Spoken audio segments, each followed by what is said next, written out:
Aleluya, la iglesia de Cristo tiene que seguir adelante en el nombre de Jesús. Tenemos que perseverar en el nombre de Cristo Jesús. Aleluya. Voy a invitar que abra sus Biblias en el Evangelio de Juan, capítulo 14. Evangelio según San Juan, capítulo 14. Vamos a leer a partir del versículo 12. Y mantenga la Biblia a mano, porque vamos a leer algunos otros versículos. Vamos a estar atentos a la palabra del Señor en algunos otros lugares. Amén. Gloria al Señor. Tenemos allí Juan 14, 12. Dice así, hermanos: de cierto os digo, el que en mí cree, las obras que yo hago, él las hará también, y aún mayores hará, porque yo voy al Padre. Y todo lo que pidieres al Padre en mi nombre, lo haré, para que el Padre sea glorificado en el Hijo. Si algo pidieres en mi nombre, yo lo haré, dice el Señor Jesucristo. Vamos a orar para entregar esta reunión, este sermón al Señor. Padre amado, gracias te damos en esta hora, Señor eterno. Alabamos y adoramos, Señor amado, en el nombre de Jesús, aleluya, esta reunión, Señor eterno, exaltando tu nombre y glorificando tu nombre, implorándote, Padre amado, que sigas, Dios eterno, llenando nuestros corazones y trayendo fortaleza sobre ellos, Padre amado, en el nombre de Jesús. Pero rogamos en esta hora también que bendigas tu palabra, que bendiga, Dios mío, el mensaje, Dios eterno, en el nombre de Jesús, que has puesto en mi corazón para transmitirlo hoy día a los hermanos, para que en este día juntos seamos glorificados, para amado, seamos exaltados, Señor eterno, en el nombre de Jesús. Para que en esta hora, Dios mío, aleluya, en el nombre de Cristo, tú seas exaltado y bendecido, debí decir, Señor eterno. Obra en nuestra vida, obra en nuestro ser, Señor amado. Tócanos, Dios mío, con la gracia y con el poder del cielo. En el nombre de Jesús. Amén y amén. Gloria al Señor. Gloria sea el nombre maravilloso de Cristo. Aleluya. La palabra del Señor, hermanos, que leímos aquí, dice que nosotros, los discípulos de aquella época, los discípulos que surgieron después, la iglesia de Cristo, dice que hará mayores obras que las que realizó Cristo en su estadía aquí en la tierra. Amén. Dice, el que en mí cree, las obras que yo hago, él las hará también, y aún mayores hará.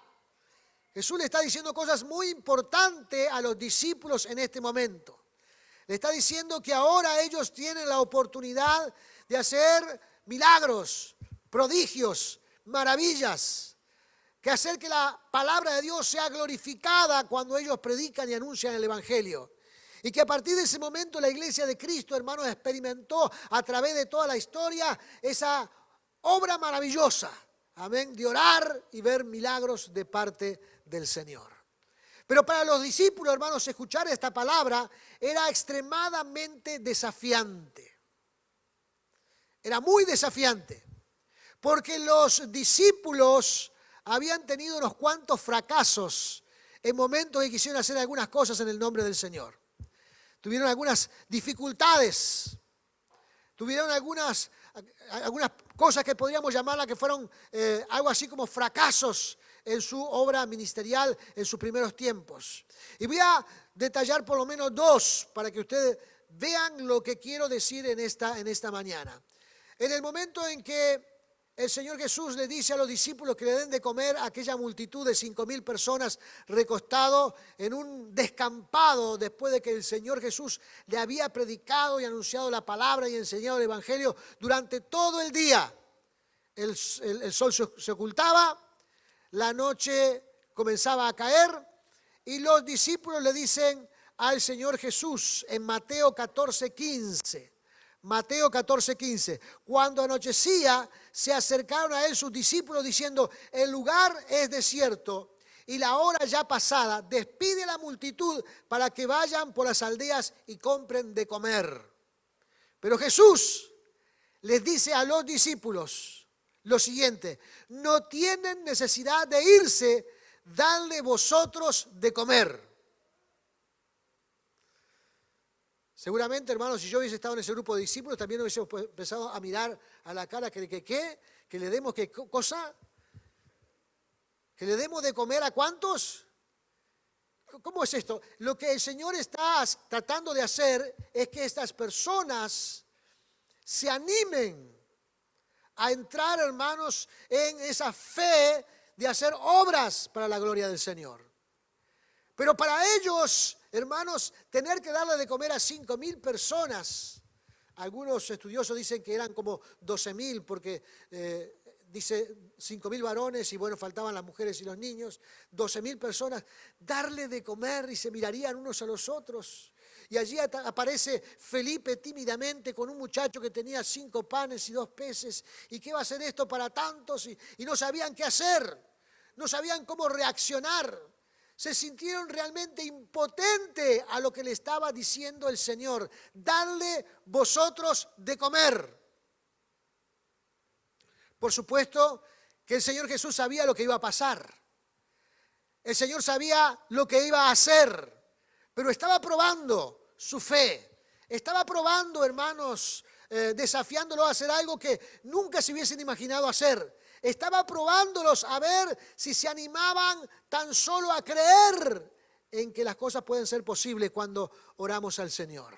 Pero para ellos, hermanos, fue una enorme frustración. Una enorme frustración. Después nosotros conocemos el resto de la historia, cuando aparece Felipe con ese muchachito, 5 panes y 2 peces, el Señor ora y todo eso se multiplica. Y ellos seguramente, los discípulos en ese instante, deben haber quedado asombradísimos de lo que estaban viendo. ¿Acaso realmente puede el poder de Dios manifestarse en el mundo natural de nosotros? Los discípulos estaban experimentando un ejercicio muy importante para que adquirieran fe en el Señor. El segundo evento que quiero hacerles recordar, que también, hermanos, fue un fracaso para los discípulos, está en el capítulo 9 de Marcos, de ese muchacho endemoniado que viene el padre y trae a ese muchacho y lo pone delante de los discípulos para que lo liberen. Y no pudieron liberarlo. Y como no pudieron liberarlo, hermanos, se armó una discusión enorme. Unos discutían qué debían de hacer, qué no debían de hacer. Y cuando llega el Señor Jesús, hermanos, ve allí un escenario terrible, porque el muchacho enfermo, el padre esperando que hicieran algo por él, y los otros estaban todos discutiendo entre sí con respecto a lo que debían de hacer. Pero el padre sale de la multitud y dice: he traído a mi hijo que tiene un demonio y que le pasan ciertas cosas. Lo he traído a los discípulos y ellos no han podido liberarlo.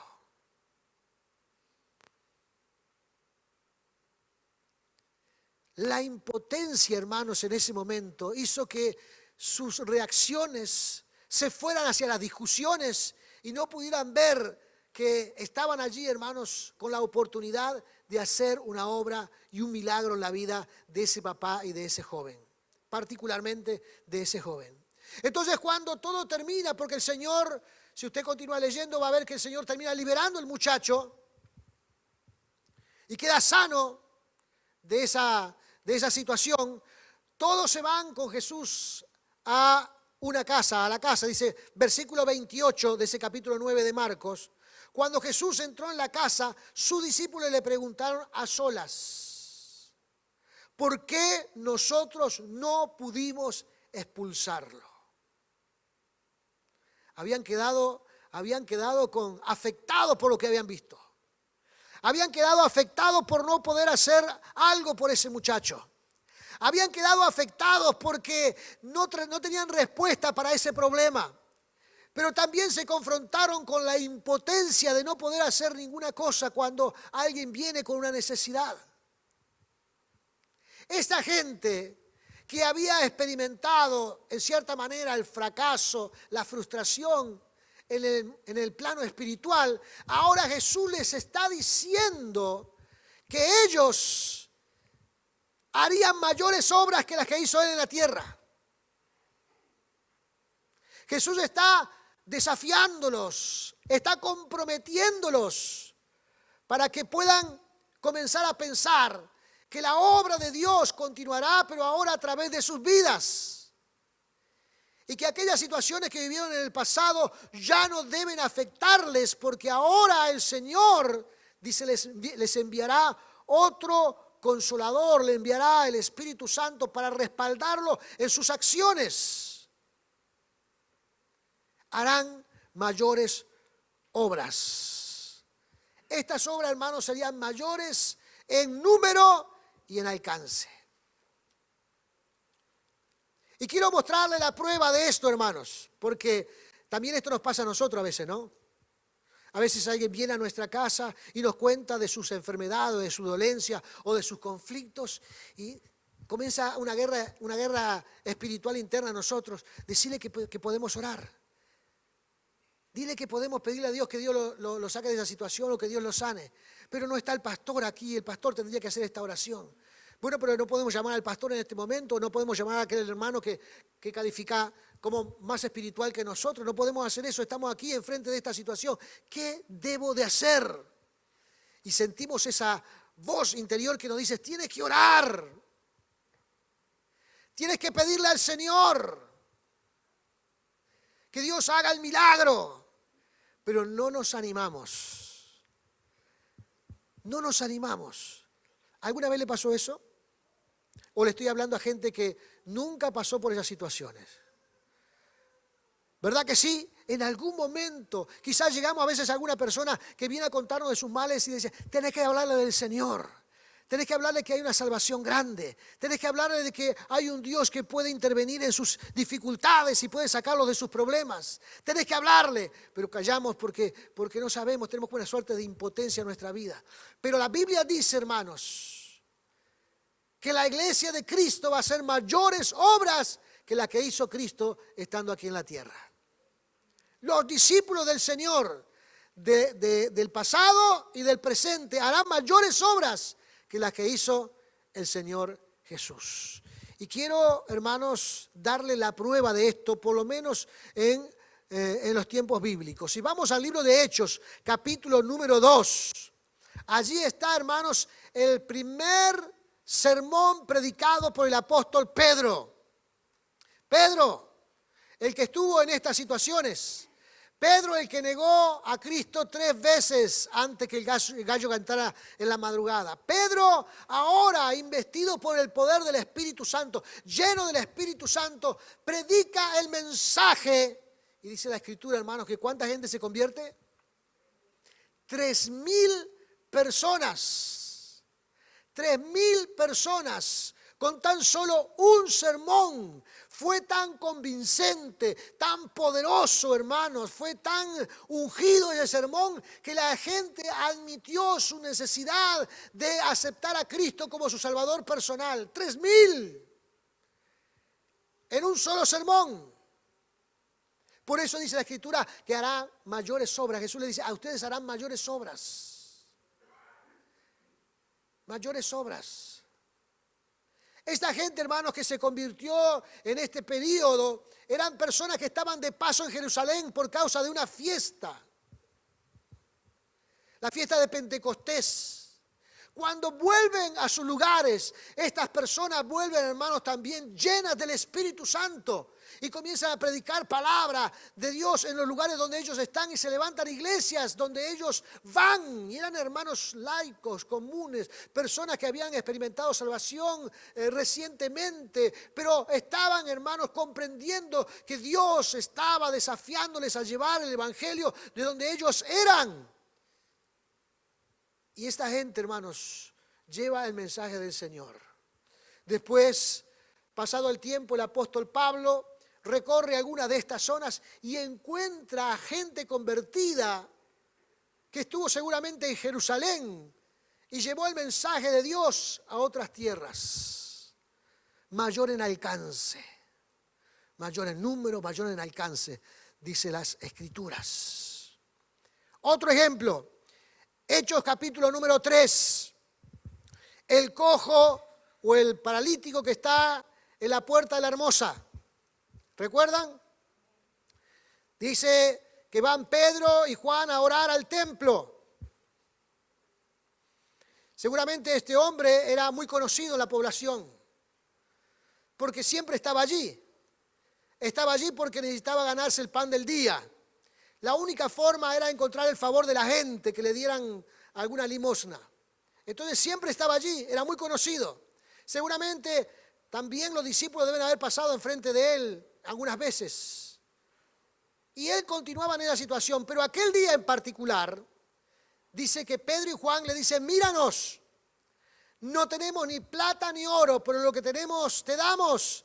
En el nombre de Jesucristo de Nazaret, levántate y anda.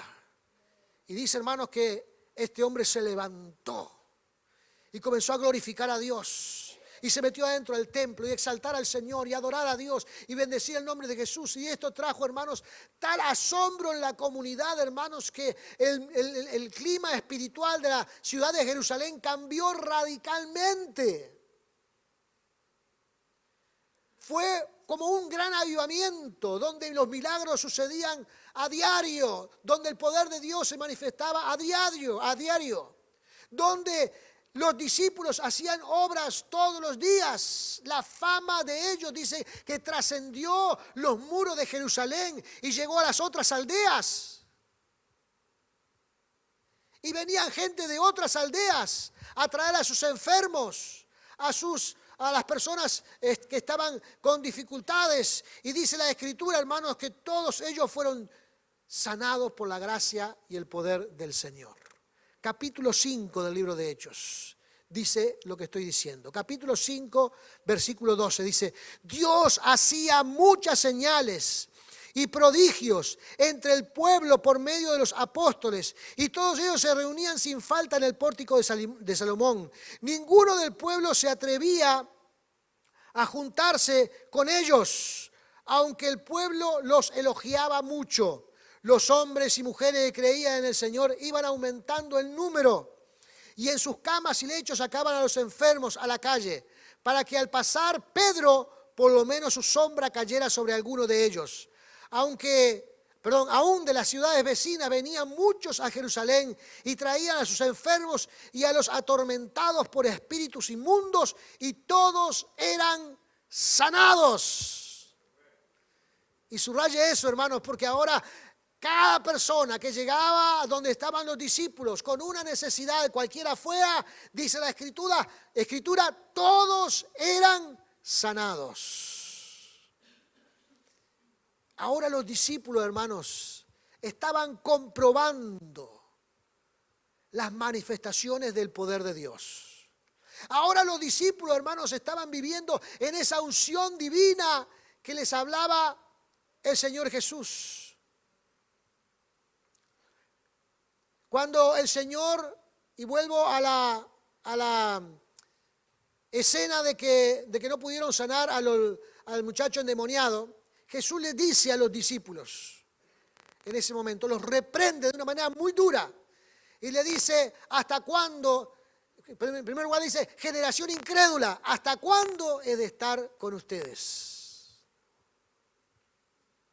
Reprende por falta de fe. Pero ahora, hermanos, ellos habían cambiado y estaban, hermanos, ejercitándose en la fe, y estaban, hermanos, Dios moviendo sus manos poderosas y gloriosas para que la comunidad fuera bendecida. No solamente la comunidad donde ellos estaban, sino también los pueblos aledaños, para que la palabra de Dios siguiera corriendo por todo ese lugar. Dios, hermanos, está fortaleciendo a los discípulos. El Señor, hermanos, está tocando las vidas. El Señor está llenando los corazones. Y Dios, hermanos, continúa haciéndolo, sobre todo con todas aquellas personas que quieran cultivar en su vida esa obediencia espiritual para ejercitar la fe. Amén. Todos los que somos discípulos del Señor somos respaldados por la gracia y el poder de Dios. Todos los que amamos a Cristo somos respaldados por la gracia y el poder de Dios. Pero seguramente usted se preguntará, ¿qué fue lo que cambió para que estos discípulos ahora fueran tan efectivos en sus oraciones. ¿Qué fue lo que cambió? ¿Por qué hay resultados tan importantes ahora? ¿Por qué se produjeron estos resultados tan importantes ahora? ¿Por qué en el pasado no lo pudieron hacer? Bueno, el Señor lo explica en el primer pasaje que leímos, de Juan 14, versículo 12. Él lo explica y lo dice así: el que en mí cree las obras que yo hago, él las hará también, y aún mayores hará. ¿Por qué? Y acá lo dice, acá lo explica. ¿Por qué? Porque yo voy al Padre. Porque yo voy al Padre.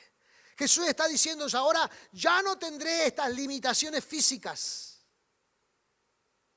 Ya no tendré estas limitaciones con las cuales me autolimité para estar entre ustedes y para demostrar que es posible vivir una vida de fe, de obediencia, una vida de santidad delante del Señor y que podamos tener o traer resultados muy importantes a nuestros hermanos, a nuestros vecinos, a nuestros amigos del poder sobrenatural de Dios. Ahora estoy a la diestra del Padre otra vez. Ahora estoy con la plenitud y ahora estoy allí escuchando sus oraciones, escuchando de la forma que oran, escuchando de la forma que se comprometen con el Evangelio, escuchando de la forma en que quieren realmente ser parte de la obra de Dios, de la obra divina. Estoy allí. Entonces Jesús le dice en segundo lugar, yo voy al Padre, pero dice, todo lo que pidieres al Padre en mi nombre, lo haré. Así que Jesús fue al Padre. Pero ahora dice que debemos orar al Padre en el nombre de Jesús. En el nombre de Jesús, porque es Dios el que hace la obra. Amén. Y en el nombre de Jesús, porque fue Cristo el que nos redimió, el que nos puso en la posición donde estamos. Por su obra maravillosa en la cruz del Calvario. La salvación viene de Cristo. Y entonces hoy día somos quienes somos por la misericordia de Dios, de Jesucristo. Entonces debemos orar en el nombre de Cristo, a Dios el Padre en el nombre de Cristo. Por supuesto, hermanos, que esto no es una suerte de varita mágica, una suerte, digamos, de oración, digamos, mágica en este sentido. Vamos a explicar un poquito más adelante lo que significa orar en el nombre de Jesús. Porque no todo el mundo que llama a Cristo, dice la Biblia, Señor, Señor, entrará al reino de los cielos. No todos. Hay que vivir, hay que estar conduciéndose de una forma particular. Vivir de una forma particular para que pueda de esa manera experimentar la gracia y el poder del Señor. Entonces la Escritura, hermanos, nos enseña. Primero, estos resultados vienen porque Cristo ahora está en el reino de los cielos. Segundo, porque Él nos enseña que debemos orar a Dios el Padre en el nombre de Jesús. Esta es la respuesta. Y número 3, dice la palabra del Señor aquí en el versículo 13. Dice, para que el Padre sea glorificado. Ahí está la tercera razón. Dios el Padre tiene que ser glorificado con la obra de la iglesia, con la manifestación del poder de Dios. Dios el Padre tiene que ser glorificado como el único Dios en la humanidad, en el cielo y en la tierra. Dios el Padre debe recibir toda gloria del ser humano. Y lo va a hacer a través de la manifestación poderosa, la manifestación gloriosa del Señor Jesús. Así que la explicación está aquí. Los discípulos, hermanos, sí comenzaron a vivir un tiempo de fe y de obediencia. Tomaron el desafío de hacer la obra del Señor. Tomaron el desafío, hermanos, de llevar adelante la palabra de Dios. Se animaron a orar por los enfermos y por los necesitados. Se animaron a buscar a Dios con toda su fuerza, con todo su corazón. Y los resultados comenzaron a llegar. Amén. Hermanos, déjeme decirle lo siguiente. Esto es para toda la iglesia de Cristo. Amén. Para toda la iglesia de Cristo. ¿Cómo saber, hermanos, si yo puedo hacer lo que la Biblia dice que puedo hacer? poniéndolo por obra. Hay que orar a veces por algún necesitado. Hay que orar por algún enfermo. Hay que, hermanos, asumir ese compromiso divino de estar en la obra de Dios y haciendo algo, porque Dios habla a nuestros corazones y muchas veces nos dice qué cosas debemos de hacer en nuestra vida. ¿De qué forma debemos vivir? ¿De qué forma debemos cultivar nuestra vida?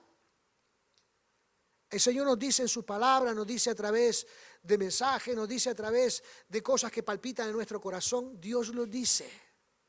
Y todos nosotros, hermanos, tenemos la oportunidad maravillosa de ser partícipe de la obra del Señor. Todos podemos ser partícipe de la obra del Señor. Gloria sea el nombre de Jesús. Aleluya.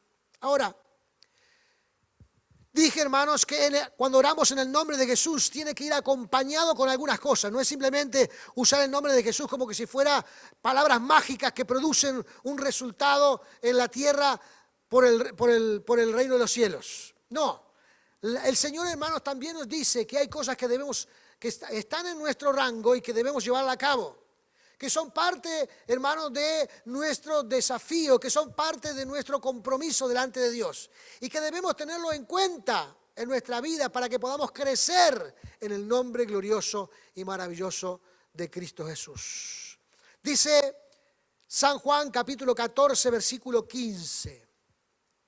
Dice, si me amás o me amáis, dice, guardad mis mandamientos. Y yo rogaré al Padre y os dará otro consolador para que esté con vosotros para siempre. Y el Espíritu de verdad, el cual el mundo no puede recibir, porque no le ve ni le conoce, pero vosotros le conocéis, porque mora con vosotros y estará en vosotros. Y continúa diciendo, no os dejaré huérfanos, vendré a vosotros. Dice tres cosas muy importantes, hermanos, aquí, para que el nombre de Jesús, hermanos, sea escuchado en el reino de los cielos. Número 1, dice aquí, hermanos, que debemos guardar los mandamientos de Dios. Los mandamientos de Cristo. Los consejos del cielo que están aquí en la palabra y que nos dicen una y otra vez cómo nosotros debemos vivir en obediencia al Señor. Amén. Para el ser humano no es del todo fácil vivir siguiendo los mandamientos del Señor. ¿Quién dice amén? ¿O es fácil seguir al Señor? No, hermanos, es como una guerra interna que llevamos todos los días adelante. El ser humano tiene implantado ese chip, hermanos, de hacer lo malo.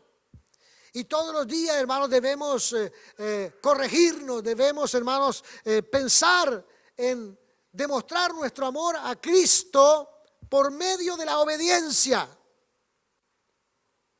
Para que cuando pronunciemos una oración al Padre en el nombre de Jesús, Jesús esté atento porque Él nos reconoce como sus ovejas. Él nos reconoce como sus discípulos. Y entonces estará atento allí esperando a hacer la obra porque ya leímos anteriormente que Él se comprometió con aquel que ora en su nombre. Amén. Él va a hacer lo que le está pidiendo.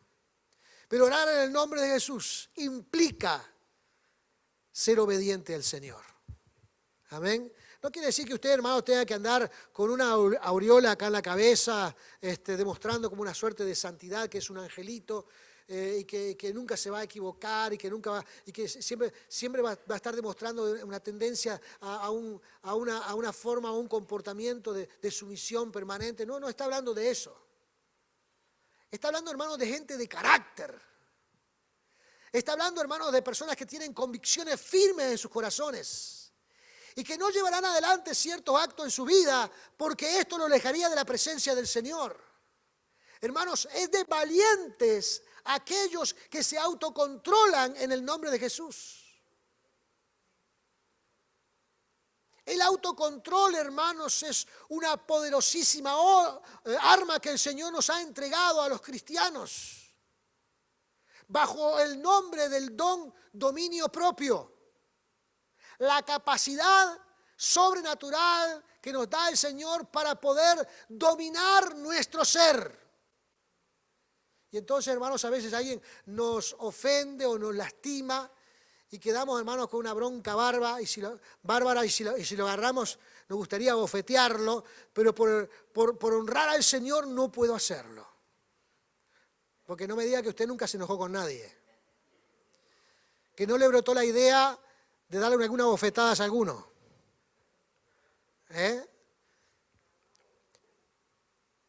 Pero nos controlamos, nos seguimos adelante.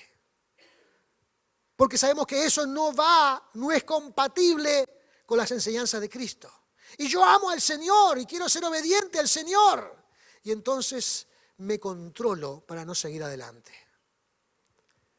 El carácter, hermanos, es forjado en ese fuego interno para obedecer al Dios de los cielos. Porque debo demostrar ese amor delante del Señor, guardando los mandamientos del Señor. En segundo lugar, dice aquí la palabra, que el Señor enviaría un compañero para toda la vida. El Consolador, el Espíritu Santo, el Paracleto divino, en quien nos podemos apoyar. Y que estará con nosotros, dice la Biblia, para siempre. El Espíritu Santo que solamente el cristiano nacido de nuevo lo puede reconocer. Porque la gente natural, dice, no puede reconocer ni puede ver al Espíritu Santo. El Espíritu Santo es visible solamente para las personas que están dispuestas a vivir un compromiso leal y fiel al Señor en obediencia. Entonces el Espíritu Santo vendrá a esa vida y esa vida conocerá el poder del Espíritu Santo y sabrá que el Espíritu Santo estará con ella por el resto de su vida. Alguien que lo fortalecerá, alguien que estará brindando esa fortaleza divina, que estará ungiendo a el cristiano por un poder sobrenatural. Entonces, esto, hermanos, nos da a entender que no estaremos solos ante ninguna circunstancia. Que si voy a testificar y me voy a hablarle a alguien por primera vez acerca del Evangelio, dice la Biblia que este Espíritu Santo pondrá palabras en nuestra boca y dice que cuando nuestras palabras salgan de nuestra boca, Él pondrá convencimiento en la otra persona para que crea en el poder de Dios. Eso fue lo que pasó, hermanos, con el sermón de Pedro. ¿Por qué fue tan efectivo el sermón de Pedro? Porque Pedro ya había recibido el Espíritu Santo en el aposento alto, junto a aquellos 120. Su carácter cambió, ahora de ser un cobarde pasó a ser un valiente. Y no le importó anunciar el reino de Cristo en forma pública a toda esa gente. Y no le importó tampoco decirle a todo el pueblo judío allí que habían crucificado al Hijo de Dios y que eran culpables de ese sacrificio. ¿Por qué el sermón de Pedro tuvo tanta eficacia en ese día? Porque estaba predicando bajo la unción del Espíritu Santo y el Espíritu Santo estaba convenciendo a la gente de pecado, de justicia y de juicio. Y entonces, hermanos, esto se volvió en un momento glorioso donde la manifestación divina llegó al hombre y el hombre llevó ese poder adelante y la gente, hermanos, recibió lo que tanto necesitaba, salvación para su alma. 3,000 personas se convirtieron al Señor. Aleluya. Debemos conocer al Espíritu Santo. Él nos da valentía. Amén. Nos da valentía a veces, hermanos, para expresarnos delante, porque no es fácil hablar del Evangelio. En algunos ámbitos hablar del Evangelio es como tocar un tema tonto, un tema fuera de lugar, un tema para viejos y niños. No es un tema que realmente le muestre interés a las personas, pero deben escuchar el Evangelio. Y debemos animarlo a que escuchen el Evangelio porque el poder sobrenatural de Dios en ese momento se puede manifestar en la vida de quien está predicando y en la vida de los que están escuchando el mensaje. Debemos confiar en el poder sobrenatural de Dios. En tercer lugar, hermanos, dice aquí esta declaración del versículo 18. Dice, no os dejaré huérfanos. Ahora está hablando de Él mismo. Jesús está hablando de Él mismo. No os dejaré huérfanos, vendré a vosotros otra vez. Está hablando de la segunda venida. Está hablando de la segunda venida. Está hablando de que Él va a volver a buscar a su iglesia. No los dejaré huérfanos, vendré a vosotros. La esperanza, hermanos, que tiene la iglesia no se encuentra en ningún otro lugar. La esperanza que nosotros cultivamos, hermanos, de la vida eterna o de la venida de Cristo a levantar a su iglesia, no está en ningún otro sitio. Está solamente en las Sagradas Escrituras. Y es una esperanza que nosotros podemos cultivar. Es una esperanza que nosotros debemos creer y esperar que la mano poderosa de Dios se manifieste. Hoy día, hermanos, la iglesia de Cristo está en casi todo el mundo. La palabra de Dios hoy día se está predicando como nunca antes. Hoy los mensajes de los púlpitos no son solamente para los que están sentados en el salón. Los mensajes de los púlpitos hoy son para personas que están fuera de la iglesia. Y que Dios a veces guía para que escuchen un sermón, para que escuchen una predicación, para que escuchen algo y sean tocados por la gracia y por el poder de Dios.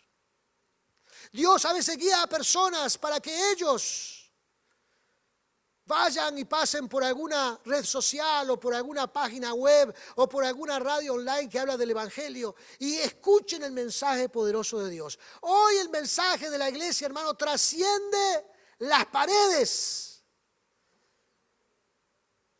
de los templos. Pero falta todavía, hermanos, que nosotros tomemos ese desafío. Para cuando veamos personas necesitadas, oremos por ellos. Para que nos animemos a orar. Porque hay personas que no van a llegar de otra manera a la iglesia, sino es a través de nuestra vida. Porque a veces las personas que llegarán a través de nuestra vida son aquellos que están muchas horas al día con nosotros, en nuestros trabajos, en nuestros liceos, en nuestros barrios, en nuestra familia. Y cuando nosotros tenemos la oportunidad, debemos saber que es Dios que está poniendo esa oportunidad para desafiarnos y podamos hablar del poder de Dios. Y las vidas sean tocadas. Y sean fortalecidas y sean bendecidas en el nombre glorioso y maravilloso de Cristo. Hermanos, el desafío que Cristo le hace a los discípulos está vigente hoy.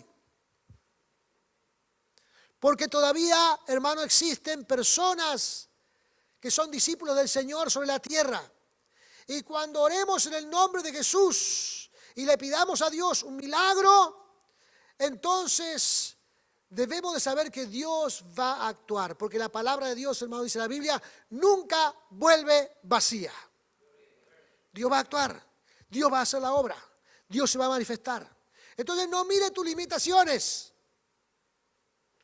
no haga la gran Moisés, que cuando Dios lo estaba mandando a hablar al faraón, le decía, no, que soy tartamudo, que mi voz no suena bien, que no soy elocuente, que no sé qué decir, no sé el nombre de quién voy, y puso una lista enorme de excusas.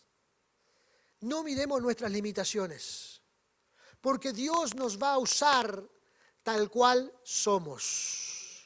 Porque Dios tiene un ministerio y un trabajo para cada uno de nosotros tal cual somos. Somos todos diferentes. Somos todos con distinto carácter. Pero Dios ha dictaminado, hermanos, en su bendición de usarnos para que la gloria de Dios prospere, avance, crezca. Amén, gloria sea el nombre de Jesús. Y nosotros, hermanos, tenemos que tomar este desafío. La iglesia de Cristo tiene que seguir creciendo, tiene que seguir avanzando. La gente necesitada tiene que recibir milagros de parte de Dios. El enfermo tiene que ser sanado. El que está pasando por momentos de angustia tiene que ser liberado. El que está preso de los vicios tiene que ser transformado. El que está viviendo, hermanos, sin fe en sus corazones, Dios tiene que darle la oportunidad de que el mensaje llegue a su corazón y pueda crecer en fe. Tenemos que ser parte en el nombre de Jesús. No miren limitaciones. Dios es el que nos capacita. Dios es el que nos capacita. Jesús es el que escucha la oración y dice: alguien está orando al Padre en mi nombre. Alguien le está pidiendo algo al Dios de los cielos en mi nombre. Jesús está atento. Él no tiene limitaciones ahora. Él lo sabe todo. Él está en todo lugar. Él es el hombre que lo sabe todo. Amén. Está en la presencia de Dios. Y Él está atento escuchando la oración. Y dice entonces: si algo pidieres en mi nombre, yo lo haré. Si algo pidieres en mi nombre, yo lo haré. ¿Cuántas veces, hermanos, hemos guardado esa oración? Y no la hemos pronunciado, no la hemos dado a conocer porque pensamos en nuestras limitaciones, o pensamos que no somos buenos ejemplos, o pensamos que no estamos, digamos, 100% bien con el Señor, y entonces nos autodisciplinamos y no pronunciamos esa oración en el nombre de Jesús. Y lo que estamos haciendo, hermanos, es que la persona que puede estar allí recibiendo un milagro no lo esté recibiendo porque nosotros no estamos orando por ella. Así que lo que debemos hacer es orar, es pedirle al Señor. El que hace la obra es Cristo, no somos nosotros. A veces el ser humano pone la mirada en otro ser humano porque hace milagros y prodigios y dice: ¿qué poder que tiene este? Este no tiene ningún poder. El que tiene el poder es Jesucristo. No que elocuente, que lindas palabras que dice, que bien que se expresa, es tremendo. Este no tiene nada, es el Espíritu Santo que está ungiéndolo. Debemos ver, hermanos, con los ojos del Señor para que el poder maravilloso de Cristo se manifieste. Así que Jesús le está desafiando a los discípulos, aquellos que habían fracasado, aquellos que cuando Jesús les dijo que le diera de comer a tanta gente se miraban uno al otro y no sabían qué iban a hacer. Aquellos que no pudieron liberar al muchacho de esa posesión demoníaca, no pudieron liberarlo y se pusieron a discutir con los que estaban allí alrededor y armaron un escándalo, un circo que asombró hasta el propio Señor Jesús. Pero ahora esta gente está comprendiendo, hermanos, qué era lo que le decía el Señor Jesús. Y ya le leí Hechos 2, Hechos 3, Hechos 5, de cómo esta gente, hermanos, encontró la forma de que la manifestación del poder de Dios llegara a aquella comunidad. Dice, hermanos, que la gente que no creía en Dios o que no quería creer en Dios no se juntaba con ellos. Pero dice que de todas formas el pueblo incrédulo elogiaba al pueblo cristiano. Amén. Es decir, hermanos, que la obra de Dios puede ser poderosa cuando nosotros nos animamos a buscar del Señor. Dice el párrafo siguiente que los hombres y mujeres que creían en el Señor iban en aumento. Y esto es lo que anhelamos. Amén, que nuestra iglesia siempre vaya en aumento, vaya creciendo, que veamos caras nuevas, que veamos que el poder de Dios se manifiesta, que veamos que la gloria del Señor llena las vidas, que los milagros, prodigios y maravillas se manifiesten a nuestro alrededor. Póngase de pie en esta hora. Aleluya. Cierre sus ojos, incline su rostro y vamos a orar en el nombre de Jesús. Vamos a clamar en el nombre de Cristo. Vamos a implorarle al Dios del cielo que Él nos llene con la gracia y con el poder de Dios. Que nosotros también podamos tomar ese desafío que está establecido en las Escrituras para los discípulos del Señor. los discípulos de todos los tiempos, y que nos podamos atrever a orar por los necesitados. Cuando se presente la oportunidad, clamar a Dios, aleluya, para traer un testimonio poderoso de fe y las personas reciban salvación en sus vidas. En el nombre de Jesús vamos a orar para que la manifestación de los milagros, aleluya, en la tierra siga adelante. Gloria sea el nombre de Jesús. Y las vidas puedan seguir siendo transformadas por el poder de Dios. Y que nosotros seamos esas herramientas divinas para adorar, para glorificar, para exaltar el nombre glorioso y maravilloso de Cristo. Así que, hermano, levante la mano al cielo. Levante la mano al cielo, aleluya, en el nombre de Jesús. Levante la mano al cielo en el nombre de Cristo y clame a Dios en esta hora en el nombre de Jesús. Clame al Señor en esta hora en el nombre de Jesús. Aleluya. Adore al que vive, al que reina. Aleluya. Cierre sus ojos, incline su rostro. Alabe al Señor en el nombre de Jesús. Alaba al Señor en el nombre de Cristo, aleluya. Alaba al Señor en el nombre de Jesús. Manifieste su poder en esta hora, aleluya, en su vida, en sus corazones, en el nombre de Cristo. Aleluya, gloria sea tu nombre, Señor. Te alabamos, Padre del cielo. Te alabamos, Dios eterno. Aleluya. Señor amado, sigue liberando a tu pueblo, Dios mío, y Dios eterno, aleluya, llenándonos con fe, aleluya, con entusiasmo en sus vidas, para que crean, para que se manifiesten, aleluya, en el nombre de Jesús, para que la obra de Dios llegue a sus corazones, aleluya, en el nombre glorioso, en el nombre maravilloso de Cristo. Señor, te alabamos en esta hora, Padre. Te alabamos en esta hora, Cristo. Tú eres poderoso, Señor Jesús. Tú eres glorioso, Señor Jesús. Tú eres eterno, Señor Jesús. Mueve tu mano santa, Padre. Tu mano poderosa, Señor amado, aleluya. Glorifícate en tu iglesia, Señor amado. Glorifícate en tu iglesia, Padre celestial, aleluya. Respaldando la vida de aquellos, Padre amado, en el nombre de Jesús, que toman el desafío para hablar de ti, que toman el desafío para orar por el necesitado, que toman el desafío para testificarle, Padre amado, a aquel que está, Dios eterno, aleluya, en alguna situación difícil. Señor amado, en el nombre de Jesús, llena sus vidas en esta hora, Padre. Llena sus vidas, Señor eterno, en el nombre de Jesús. Tócale, Dios mío, aleluya, y derrama de tu gracia, de tu poder, de tu bendición, Señor amado, en el nombre de Jesús. Trae, Dios mío, esa valentía espiritual, Señor amado. Aleluya. Ese poder sobrenatural que emana de ti, Señor amado, llenando nuestras vidas y capacitándonos, Dios mío, para toda buena obra, Señor eterno, en el nombre de Jesús. Llena con esos dones espirituales a todos aquellos que los necesitan, Señor eterno, en el nombre glorioso, en el nombre maravilloso de Cristo. Te alabamos, Señor amado. Te alabamos, Cristo del cielo. Te alabamos, Señor eterno. Clamamos a tu presencia, Padre amado, aleluya, para que manifiestes tu obra poderosa, tu obra gloriosa, Señor amado, en el nombre de Jesús.